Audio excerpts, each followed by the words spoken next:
Hello everyone, I welcome you at the material academy. हमारी editorial discussion की series में आज हमारा जो नया टॉपिक है वो जो दिल्ली और केंद्र सरकार के बीच में आपस में एक पॉलिटिकल टसल चल रहा था, जो मैटर सुप्रीम कोर्ट में पहुंचा। और सुप्रीम कोर्ट में पहुंचने के बाद सुप्रीम कोर्ट की वहाँ की कॉन्स्टिट्यूशनल बेंच ने इसके ऊपर जजमेंट दिया है। इस हम जजमेंट का रिव्यू करेंगे और देखेंगे इसका किस प्रकार से रिप्रिकॉशन है। ये जो हमारा इवेंट है, ये हमारे इंटरव्यू और मेंस दोनों के लिए पर्सपेक्टिव में इंपॉर्टेंट है। Delhi being A union territory, हमें ये देखना होगा कि यहाँ पे किस प्रकार से इवेंट्स अनफोल्ड हुए हैं। यहाँ पे जो सुप्रीम कोर्ट के जजमेंट को जानने से पहले हमें जो दिल्ली के अंदर एक पॉलिटिकल इवेंट्स अनफोल्ड हुए लास्ट एक डिकेड के अंदर, जो पिछले 10 सालों के अंदर, उसको भी जानना बहुत ज़रूरी है। तभी हम देख सकते हैं कि इमरजेंस ऑफ नेशनल पार्टीज़ कैसे होता है और किस प्रकार से साल 2011 में 11 में इनका मूवमेंट आया था और साल 2013 से लेके 23 10 साल के अंदर एक पॉलिटिकल पार्टी किस प्रकार से एक नेशनल पार्टी के रूप में एमर्ज हुई है। सबसे पहले अगर हम पॉलिटिकल टसल्स की बात करें तो आप देखिए साल 2011 के अंदर अन्ना हजारे के लीडरशिप रोल के अंदर आम आदमी पार्टी के अंदर जो आज पॉलिटिकल लीडर्स हैं वो अरविंद केजरीवाल जी, किरण बेदी और इन लोगों ने मूवमेंट चलाया था। और उस मूवमेंट का मेन एम था कि हमें जन लोकपाल बिल लेके आना है।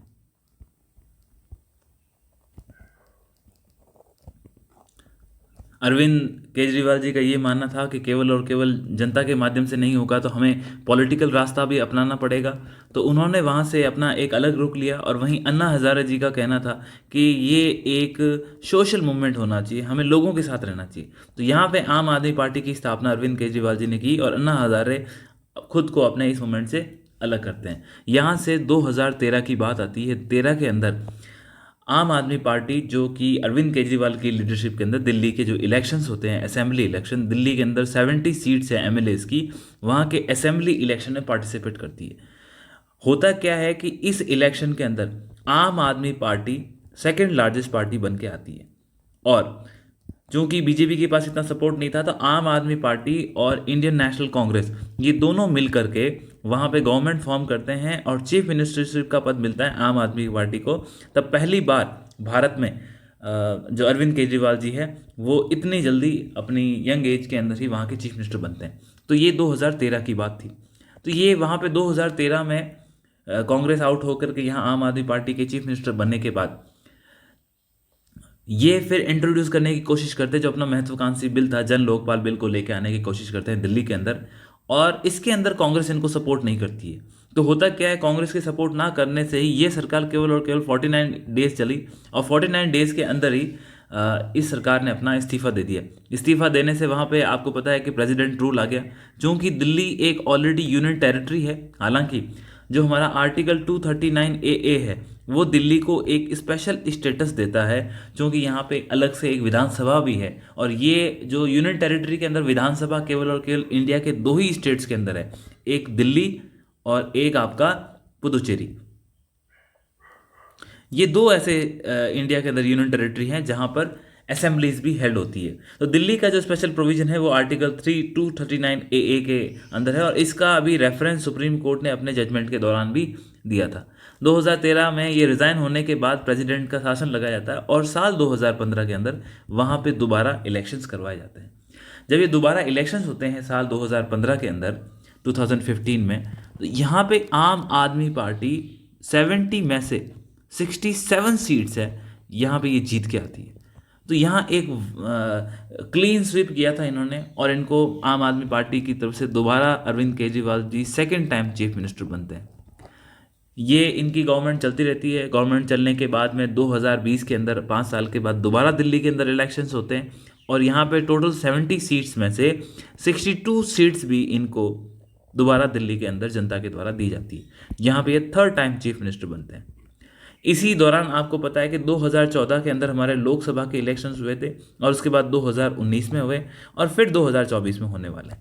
2014 में इलेक्शन जब सेंट्रल गवर्नमेंट में हुए तब बीजेपी आई थी और फिर 2019 के अंदर बीजेपी आई थी और आगे अभी भविष्य का हमें पता नहीं। 2014 के बाद 2015 के अंदर दिल्ली के अंदर इलेक्शन हुए और 2019 के बाद 2020 के अंदर दिल्ली के अंदर इलेक्शन, और यहाँ दोनों बार आम आदमी पार्टी आई।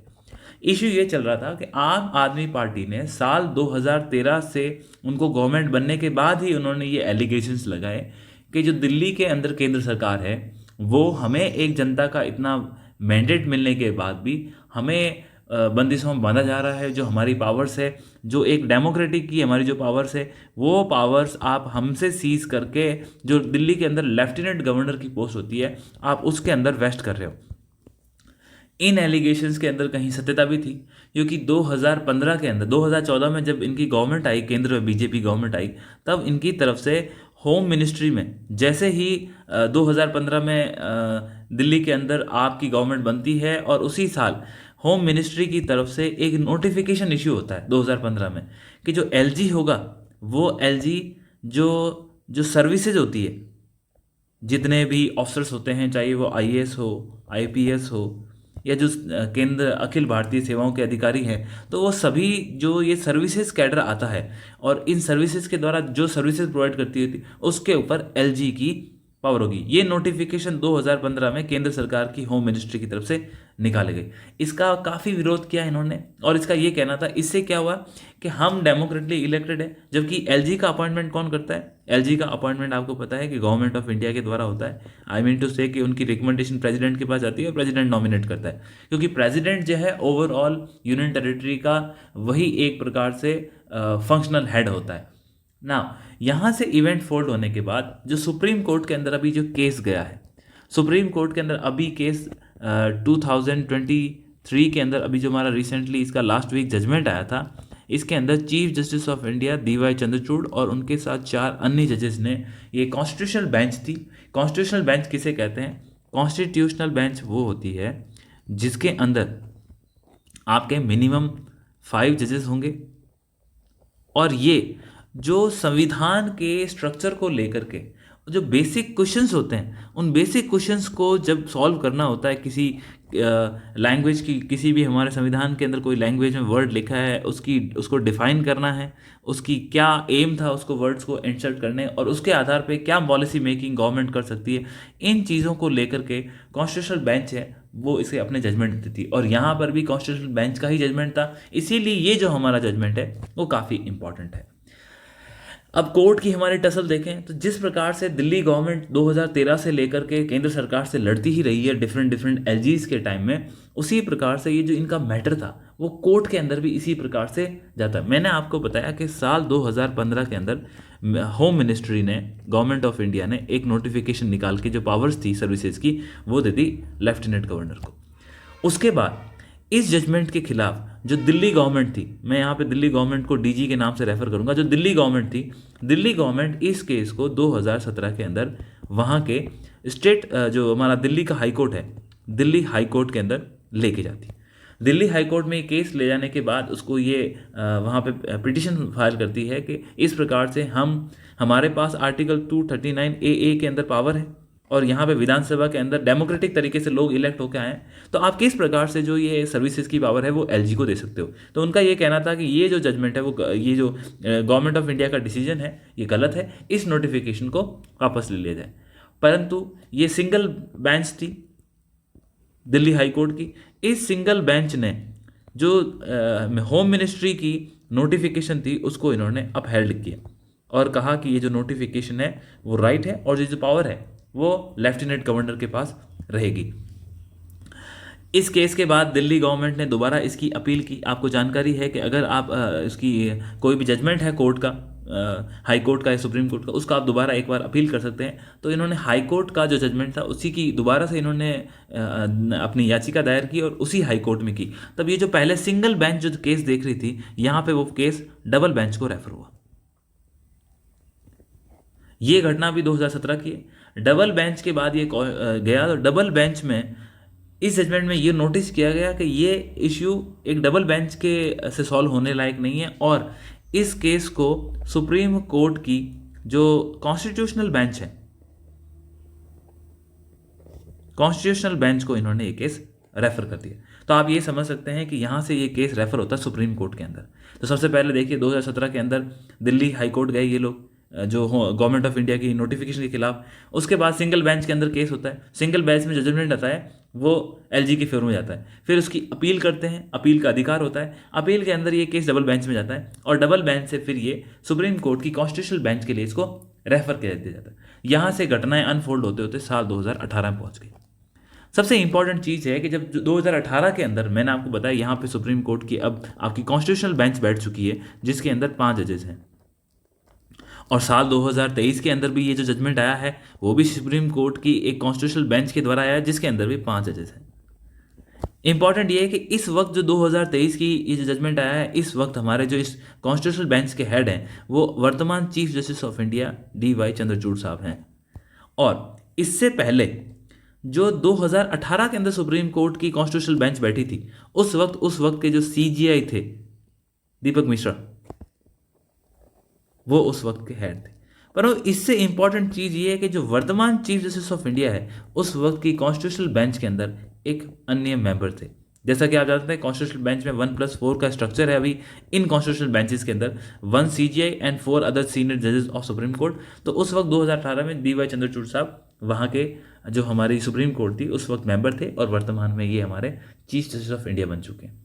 तो 2018 के अंदर 2 बेंचेस बनाई गई, एक कॉन्स्टिट्यूशनल बेंच और एक डबल बेंच बनाई गई, मतलब 2 जजेस को लेकर के एक डबल बेंच बनाई गई। कॉन्स्टिट्यूशनल बेंच का तो ये था कि हम जो लार्जर क्वेश्चंस हैं, इस विवाद से लार्जर क्वेश्चंस जो उठे हैं हम उसको सॉल्व करेंगे, और जो 2 जजेस डबल बेंच थी उनका था कि हमें स्पेसिफिक जो क्वेश्चंस उठे हैं उसको सॉल्व करना है। इस डबल बेंच के अंदर चंद्रचूड़ साहब भी थे और भूषण साहब, ये दोनों ही इस बेंच में थे। इन्होंने स्पेसिफिक क्वेश्चंस को डील किया और ये दोनों मेंबर यहाँ पे कॉन्स्टिट्यूशनल बेंच के अंदर भी थे। 2018 में इन दोनों ही बेंचेस के जजमेंट आए, तो इन्होंने ये कहा कि जो दीपक मिश्रा साहब ने इस पूरे जजमेंट को लिखा था और उन्होंने कोट किया था उन्होंने ये किया, इन्होंने एक लॉ दिया जिसके अंदर उन्होंने क्लियरली रिलेशनशिप को दिखाया कि किस प्रकार से जो लेफ्टिनेंट गवर्नर है दिल्ली का, जो कि गवर्नमेंट ऑफ इंडिया की को रिप्रेजेंट कर रहा है, और जो चीफ मिनिस्टर है जो कि एक जनता से चुन के आया, इन दोनों को किस प्रकार से अपने काम करने।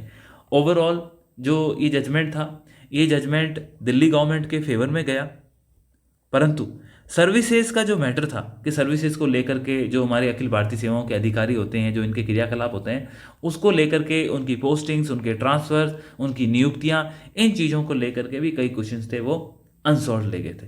तो इन सारी चीज़ों के बाद, इन इवेंट्स के अनफोल्ड होने के बाद दिल्ली गवर्नमेंट के फेवर में जब जजमेंट गया, जजमेंट जाने के बाद जो हमारी डबल बेंच थी, मैंने आपको बताया जो हमारी डबल बेंच थी,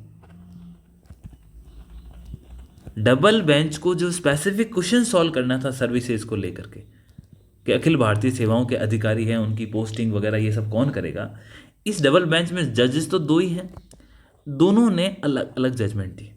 इन दोनों के डिफरेंट डिफरेंट जजमेंट से हुआ क्या, बोला कि इस केस को आप 3 जजेस बेंच में रेफर करो, क्योंकि जब 2 बेंच में एक जज बोल रहा है लेफ्ट और दूसरा बोल रहा है राइट, तो आपके पास डिसीजन तो आया नहीं, ये तो एम्बिग्यूटी हो गई। तो यहाँ पे 3 जजेस की बेंच को ये केस रेफर किया गया। जब 3 जजेस की बेंच को ये केस रेफर किया तो इन्होंने यहाँ पे इसको 5 जजेस बेंच को केस रेफर कर दिया, और जो 5 जजेस की केस की रेफर हुई है यही हमारी कॉन्स्टिट्यूशनल बेंच है जो अभी 2023 के अंदर जजमेंट दे रही है। तो आप ये समझिए, ये जो केस चला दिल्ली हाई कोर्ट में स्टार्ट हुआ, वहाँ पे सिंगल बेंच का जजमेंट आया, उसके खिलाफ अपील हुई, फिर वहाँ से ये डबल बेंच को गया, डबल बेंच में जाने के बाद उसको फिर से वहाँ पे डबल बेंच के जजमेंट के बाद से इसको रेफर कर दिया गया कॉन्स्टिट्यूशनल बेंच के लिए, जिसमें चीफ जस्टिस ऑफ इंडिया दीपक मिश्रा साहब से 2018 में, फिर वहाँ से इसको वापस इसमें जो वहाँ की जो उस वक्त की जो हमारी कॉन्स्टिट्यूशनल बेंच थी और स्पेसिफिक बेंच थी, उन्होंने फिर से इसको रेफर किया, फिर 2 जजेस के पास उनका स्प्लिट वर्डिक्ट आया, फिर 3 जजेस की बेंच ने इसको 5 जजेस के पास भेज दिया, और नाउ जो कॉन्स्टिट्यूशनल बेंच है वो इस केस को डिफाइन कर रही है। अब हम यहाँ पे जो जजमेंट आया है उस जजमेंट की बात करेंगे। तो इन्होंने सबसे पहले जो क्वेश्चन था इनके सामने, ये क्वेश्चन था सर्विसेज को लेकर के कि सर्विस जो दिल्ली गवर्नमेंट है या गवर्नमेंट ऑफ इंडिया है, इनमें से कौन जो हमारी सर्विसेज हैं, अखिल भारतीय सेवाएं हैं, इन सर्विसेज के अंदर कौन तो इनके प्रमोशंस, इनकी पोस्टिंग्स, इनका जो परफॉर्मेंस अप्रेजल होता है या एनुअल कॉन्फिडेंशियल रिपोर्ट्स होती है, और जो इनके ऊपर एग्जीक्यूटिव कंट्रोल होगा वो कौन करेगा। तो मेनली इनका लेजिस्लेटिव और एग्जीक्यूटिव कंट्रोल इन सर्विसेज के ऊपर कौन करेगा, ये क्वेश्चन इस जजमेंट बेंच के सामने था। तो इन्होंने ये कहा कि आर्टिकल 239AA ये क्लियरली बोलता है कि दिल्ली के लिए हम एक असेंबली बना रहे हैं, और इसी आर्टिकल में ये क्लियर रूप से लिखा हुआ है कि जो दिल्ली गवर्नमेंट है उसके पास 3 चीज़ों को लेकर के अधिकार नहीं होगा। वो है लैंड, दूसरा है आपका पुलिस, और थर्ड है आपका पब्लिक ऑर्डर। इन 3 सर्विसेज के लिए दिल्ली गवर्नमेंट के पास अधिकार नहीं होगा, और ये गवर्नमेंट होगा वो एलजी एक्सरसाइज करेंगे गवर्नमेंट ऑफ इंडिया के माध्यम से। परंतु इस जजमेंट में कहा है कि हालांकि ये जो तीनों सेवाएं हैं इसके ऊपर अधिकार किसका दे रखा हमने, केंद्र सरकार का दे रखा, परंतु चूंकि ये जो सेवाएं हैं वो दिल्ली और जो ग्रेटर दिल्ली है उसके आसपास के क्षेत्र को दी जा रही है, इसलिए इनमें जिन अधिकारियों की नियुक्ति होती है और जिन अधिकारियों के ऊपर जो भी अधिकारी इसके अंदर आएंगे कार्य करने के लिए, उन अधिकारियों के ऊपर लेजिस्लेटिव और एग्जीक्यूटिव कंट्रोल वो गवर्नमेंट ऑफ दिल्ली का होगा। तो इस प्रकार से यहाँ पे एक लार्जर क्वेश्चन था, उसको इस केस ने सॉल्व किया, और इस कॉन्स्टिट्यूशनल बेंच ने जो लैंड, पुलिस और पब्लिक ऑर्डर का जो ये तीनों सब्जेक्ट है वो आज भी केंद्र सरकार के पास ही हैं, परंतु स्पेसिफिकली उन्होंने कहा कि इसके अंदर यदि किसी अधिकारी की नियुक्ति होती है, उसका ट्रांसफर होता है, उसका प्रमोशंस होता है, उसकी रिपोर्ट्स बनती है और वो किसी के लिए अकाउंटेबल है, तो वो गवर्नमेंट ऑफ दिल्ली के लिए होगा। इन अधिकारियों का जो लेजिस्लेटिव या एग्जीक्यूटिव जो भी अधिकार हैं वो इनके पास रहे। इसके अलावा जो भी सर्विसेज हैं, अदर सर्विसेज हैं, वो तो ऑलरेडी दिल्ली गवर्नमेंट के पास ही है, वही एक्सरसाइज करेंगे, परंतु इन सर्विसेज को लेकर के उन्होंने ये बात कही है। तो ये इस प्रकार से जो इवेंट्स अनफोल्ड हुए हैं, इससे जो दिल्ली गवर्नमेंट का असेंबली को लेकर के, जो डेमोक्रेसी को लेकर के एक पॉजिटिव अप्रोच गई है, और यही जजमेंट आगे आने वाले समय के अंदर भी, जैसे हमारा जो अभी वर्तमान में जम्मू एंड कश्मीर है, वहाँ भी आपको पता है कि उसका जो स्टेटस है उसने हमने उस स्टेटस, गवर्नमेंट ऑफ इंडिया ने वहाँ पे उसे एक फुल फ्लैज स्टेट से यूनियन टेरिटरी बना दिया। तो वहाँ पर अब देखिए ये एक पिक्यूलर, एक अनदर केस है, क्योंकि ये थर्ड ऐसा यूनियन टेरिटरी हो गया जहाँ पर असेंबली है। अब इस असेंबली में हालांकि इसके लिए अलग से यूनियन टेरिटरी करके तो स्पेसिफाई नहीं है, तो यहाँ पे किस प्रकार की गवर्नेंस हमको देखने को मिलेगी, और यदि कोई यहाँ पे गवर्नेंस के इश्यू आते हैं तो मुझे ऐसा लगता है कि ये जो जजमेंट है सुप्रीम कोर्ट की कॉन्स्टिट्यूशनल बेंच का, इस जजमेंट का इसके अंदर संज्ञान लिया जाएगा और आगे भी इसी प्रकार से इसमें काम होंगे।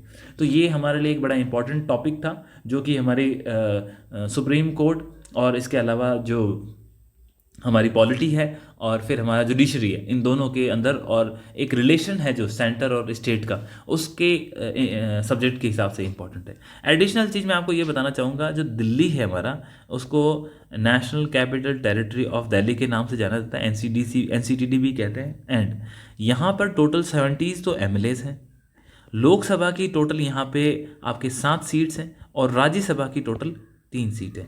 जो वर्तमान में तीनों सीट है राज्यसभा, वहाँ से तो आम आदमी पार्टी है, और लोकसभा की जो 7 सीट है वहाँ से इसके बीजेपी के MLAs हैं, कोई भी वहाँ से आम आदमी पार्टी का MLA नहीं है। और 70 में से मैंने आपको बता ही दिया 62 MLAs हैं वो वर्तमान में बीजेपी से। यहाँ पिक्युलर केस आपको दिल्ली के अंदर ये देखने का मिलेगा कि आप ये मान सकते हैं कि एक हम ये कई बार कहते हैं ना कि एजुकेटेड जो वोटर होता है उसका किस प्रकार से फ़र्क पड़ता है। तो देखिए साल 2014 के अंदर इलेक्शंस हुए मेंबर ऑफ पार्लियामेंट्स के लिए, मतलब गवर्नमेंट ऑफ इंडिया के इलेक्शन के लिए। तो उस वक्त दिल्ली की जनता ने वोट किसको किया? फुल फ्लेज उन्होंने बीजेपी को वोट किया। 2015 के अंदर स्टेट असेंबली के इलेक्शन हुए तो उन्होंने वोट किसको किया? आम आदमी पार्टी को। आप देखिए 70 में से 67 सीट्स है वो आम आदमी पार्टी को मिली। साल 2019 के अंदर दोबारा इलेक्शंस हुए मेंबर ऑफ पार्लियामेंट्स के लिए, तो इन्होंने वोट्स किसको किया? बीजेपी को। मेजॉरिटी ऑफ सारी की सारी जो दिल्ली की 7 लोकसभा की सीट थी वो किसके पास गई? बीजेपी के पास गई। 2020 के अंदर दोबारा दिल्ली के अंदर वहाँ की विधानसभा के चुनाव हुए और वहाँ की जनता ने वोट किसको किया? आम आदमी पार्टी को। लगभग 62 सीट्स इनके पास गई। अब आप देखिए इस प्रकार से आप ये मान सकते हैं कि वहाँ पे जब वो सेंट्रल गवर्नमेंट का चयन कर रहे हैं तब तो वो बीजेपी को वोट कर रहे हैं, परंतु जब उनको स्टेट का जब उनका चयन करना है तो वहाँ पे वो आम आदमी पार्टी को वोट दे रहे हैं। इसका मतलब वहाँ की पब्लिक अवेयर है कि हमें MPs के इलेक्शन में केंद्र सरकार के चयन में और राज्य सरकार के चयन में जो उनकी दिल्ली की सरकार है उसमें किस किस को वोट करना है। तो यहाँ आप ये भी एक ध्यान रख सकते हैं, कई बार हम कहते हैं कि एजुकेशन की क्या वैल्यू है, तो दिल्ली आप जानते हैं काफ़ी एजुकेशन वहाँ पे अच्छा है, एक अर्बन हब है, ये बहुत बड़ी सिटी है। तो इस प्रकार से ये भी एक इम्पॉर्टेंट जो हमें जानकारी है हमारे उस परिप्रेक्ष्य में रखनी चाहिए। आई होप आपको ये समझ में आ गया होगा। Thank you so much.